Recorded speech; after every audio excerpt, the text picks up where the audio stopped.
இன்றே சப்ஸ்கிரைப் செய்து உங்கள் ஃபேவரட் ஷோகளை காணுங்கள். ஊர்க்காரங்கெல்லாம் சேர்ந்து நேரம் ஆயிடுச்சு, நாம அங்கேயே கொண்டு போலான்னு கலசத்தை எடுத்துக்கிட்டு மண்டபத்துக்கு வராங்கப்பா.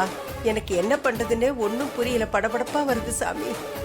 சரிங்க பாட்டி, நீங்க வாங்க பாத்துக்கலாம். சரியா, சரி.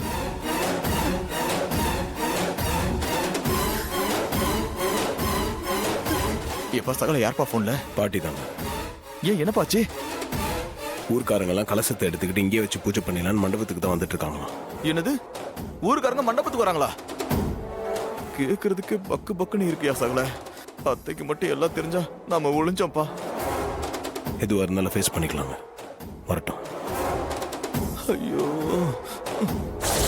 அந்த கிழவி ஃபோன் பண்ணி எல்லா விஷயத்தையும் சொல்லிடுச்சுன்னு நினைக்கிறேன். அதான் அவன் ரொம்ப வாட்டமா இருக்கான். இன்னைக்கு நீ வசமா மாட்டிக்கிட்டடா, இனிமே தப்பிக்க முடியாது. உன்னை வீட்டை விட்டு அக்கா துரத்துறது கன்ஃபார்ம்.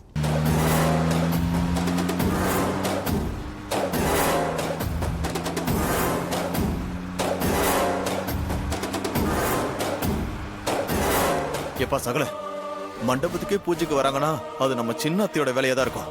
இன்னும் கொஞ்ச நேரத்துல எல்லாருமே வந்துட போறாங்க. என்னப்பா பண்ண போறோம்? வரட்டுங்க. எல்லாத்தையும் எப்படியாவது நல்லபடியா முடிச்சிடணும். கார்த்திக், அவ்வளவுதானே, அதை நாங்க பாத்துக்கிறோம், நீ கவலைய விடு. என்ன பண்ண போற? நான் செஞ்சதும் உனக்கே அது தெரியும் பாரு.